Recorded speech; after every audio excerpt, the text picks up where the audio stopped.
Good morning प्रिय छात्र छात्राओं। पिछले क्लास में हम लोग अवतल दर्पण के 6 कंडीशन पढ़े थे, जिसमें अवतल दर्पण के सामने विभिन्न दूरियों पर रखी हुई वस्तु का प्रतिबिंब कैसा बनता है। आज के क्लास में हम लोग उत्तल दर्पण के बारे में चर्चा करेंगे। तो आइए एक इमेज के माध्यम से हम लोग पहले उत्तल दर्पण को समझेंगे।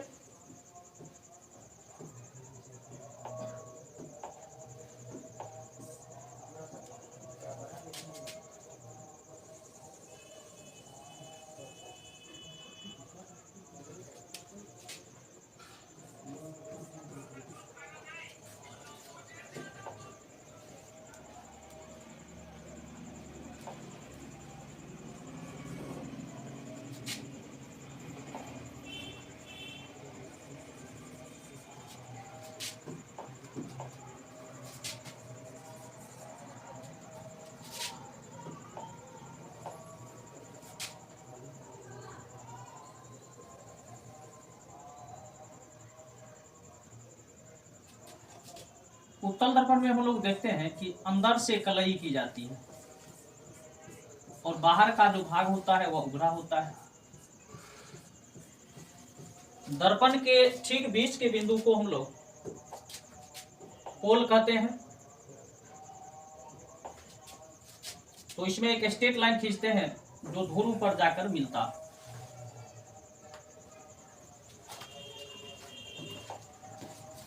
इस पॉइंट को हम लोग P से इंडिकेट करते हैं और इसको कह देंगे कि MM डैश।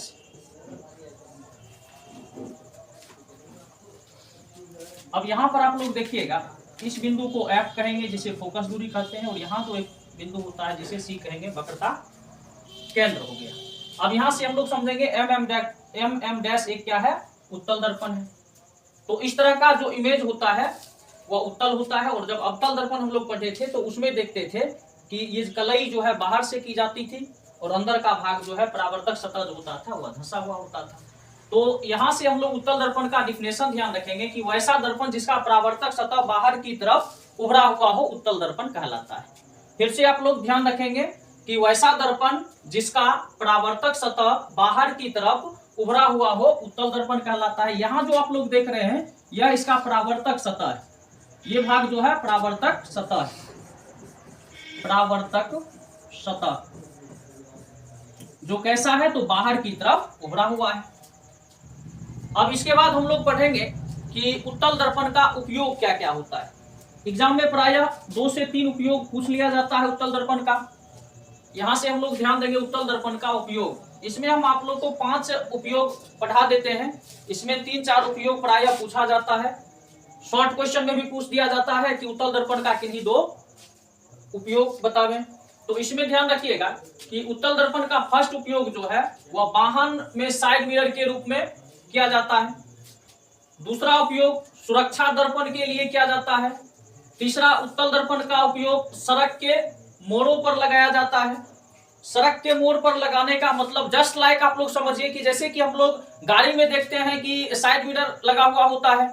ड्राइवर क्या करता है, गाड़ी चलाते समय जब साइड मिरर पर नजर देता है तो उसको पीछे से आने वाली छोटी या बड़ी वाहन दिख जाता है या व्यक्ति दिख जाता है, ठीक ना। तो यहाँ हम लोग क्या देख रहे हैं कि सड़क के मोड़ों पर, सड़क के मोड़ पर यदि उत्तल दर्पण लगा दिया जाता है तो मोड़ जो होता है वहां चालक क्या करता है कि मोड़ वाले दर्पण पर यदि नजर डालता है तो उसको पीछे से आने वाली जो वाहन है वह दिख जाती है। इसका चौथा उपयोग होता है सोलर कुकर में, और 5वां उपयोग होता है स्ट्रीट लाइट रिफ्लेक्शन के रूप में। तो यहां से हम लोग पढ़े कि उत्तल दर्पण का क्या क्या उपयोग होता है, जिसमें सबसे भी आया है कि वाहनों में साइड मिरर के रूप में उत्तल दर्पण का उपयोग किया जाता है। यह हमेशा पूछ लिया जाता है, एग्जाम में बराबर पूछता है। चलिए अब हम लोग नेक्स्ट पॉइंट पर चलते हैं।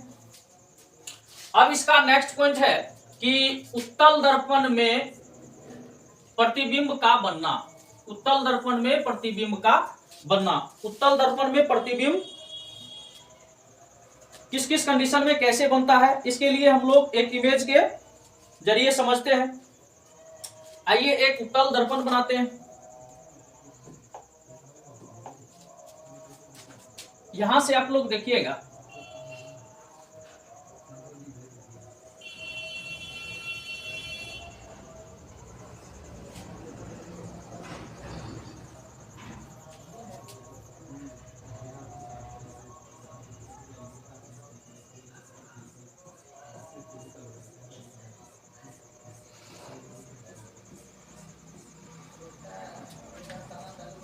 इसको M कह दीजिए, M और M डैश, यह एक उत्तल दर्पण हो गया।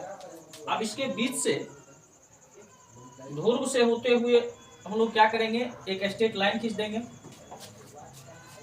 यहां से एक स्ट्रेट लाइन खींचिए इस तरह से,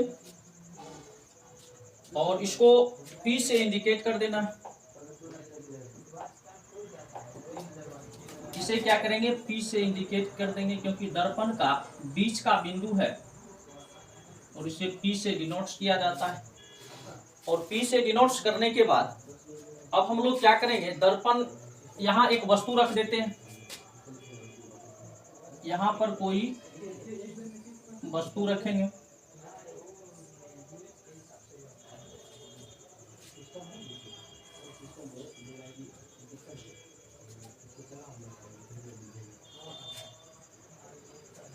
वस्तु रख दिए और इस वस्तु का नाम दे देंगे A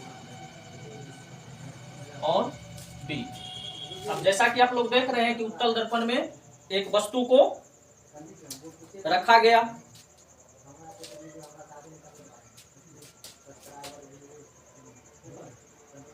अब यहां से इस पॉइंट को हम लोग C कर देंगे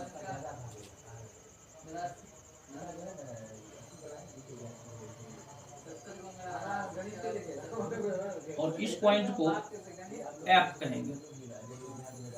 ये फोकस है और ये वक्रता केंद्र है। यहां पर आप लोग देख रहे हैं प्रतिबिंब बन रहा है,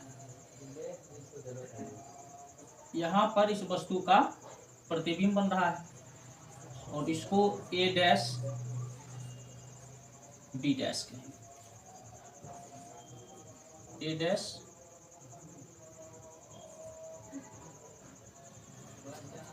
B डैश कहेंगे। अब इसको हम लोग समझेंगे भाषिक तौर पर कि उत्तल दर्पण में जब वस्तु को ध्रुव और अनंत के बीच रखा जाता है, यहाँ हम लोग देख रहे हैं ध्रुव है और ये इधर अनंत का भाग है, तो ध्रुव और अनंत के बीच में जब वस्तु को हम लोग रखे तो इसका प्रतिबिंब कहाँ बनता है, तो यहाँ प्रतिबिंब हम लोग देख रहे हैं ध्रुव और फोकस के बीच बनता है, ध्रुव और फोकस के बीच बनता है। तो उत्तल दर्पण में जब वस्तु को ध्रुव और अनंत के बीच में रखा जाता है तो उसका प्रतिबिंब दर्पण के पीछे या दूसरे साइड कहिए दर्पण के पीछे ध्रुव और फोकस के बीच बनता है। उत्तल दर्पण में जब वस्तु को ध्रुव और अनंत के बीच रखा जाता है तो उसका प्रतिबिंब ध्रुव और फोकस के बीच बनता है। दर्पण के दूसरे ओर P और F के बीच कहने का मतलब ध्रुव और फोकस के बीच बनता है। यह प्रतिबिंब काल्पनिक, सीधा और वस्तु से छोटा होता है। प्रतिबिंब कैसा है, काल्पनिक है, सीधा है और वस्तु से छोटा है। तो उत्तल दर्पण में हम लोग देख लिए कि वस्तु का कंडीशन क्या होता है। अब इससे आगे हम लोग इससे पहले अवतल दर्पण के बारे में पढ़े, उत्तल दर्पण के बारे में पढ़े और अब हम लोग थोड़ी चर्चा समतल दर्पण पर कर लेते हैं। चलते हैं नेक्स्ट पेज पर। नेक्स्ट पेज पर हम लोग पढ़ेंगे समतल दर्पण के बारे में। तो समतल दर्पण कहने का मतलब होता है कि समतल दर्पण कांच की एक समतल प्लेट होती है जिस पर पीछे की तरफ से सिल्वर नाइट्रेट या एल्युमिनियम जैसी परावर्तक सामग्री की परत चढ़ाई जाती है। ठीक है ना। समतल दर्पण पर जब प्रकाश की किरण पड़ती है तो वह परावर्तित हो जाता है, जिससे आपतन और परावर्तन कोण बनाता है। इसको भी हम लोग इमेज के माध्यम से समझ लेंगे। यहां से देख लीजिए, एक स्ट्रेट लाइन खींचेंगे, इसके ऊपर के भाग को हम लोग इस तरह से ऐसा करते हैं, नीचे से कलाई कर देते हैं इसको।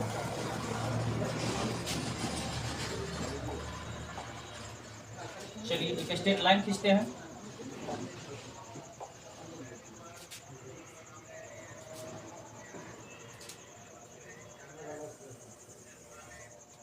इसको नीचे से हम लोग कलाई कर देंगे।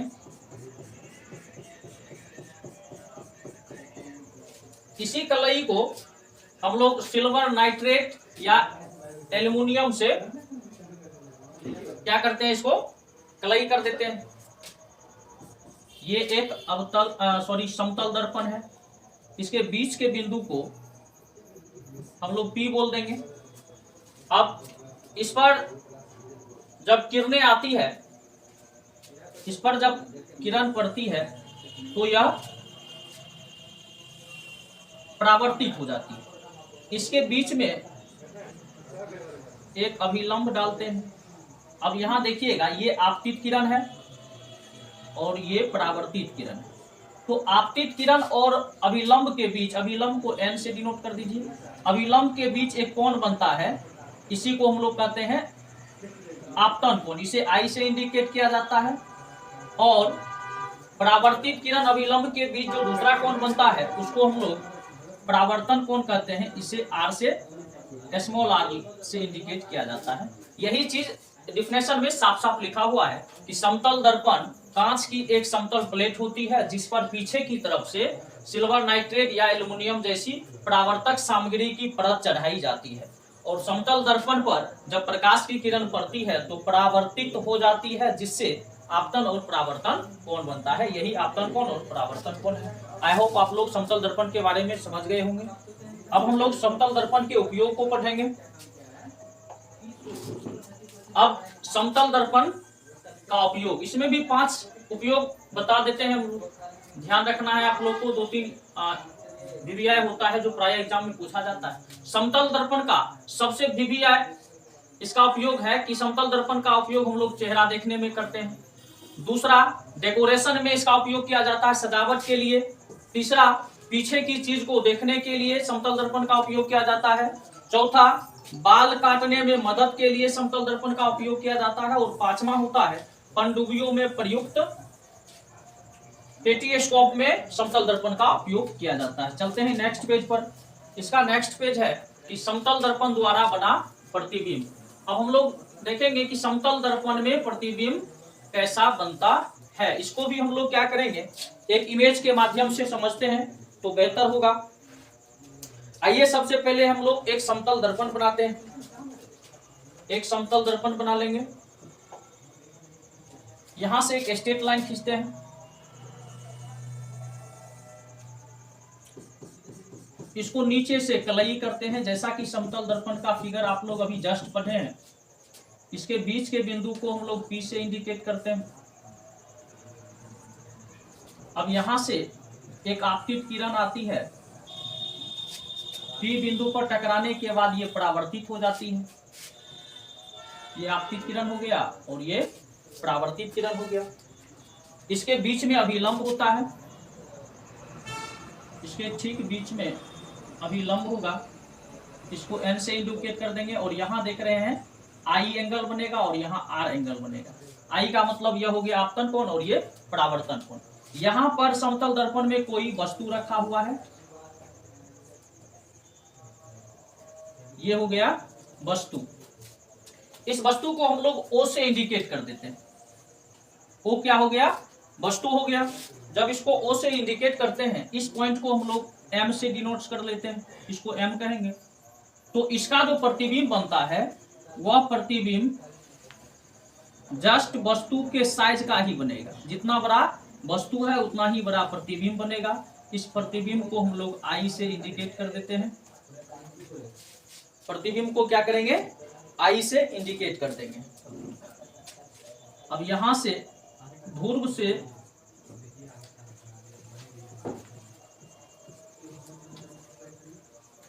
एक लाइन खींच देंगे।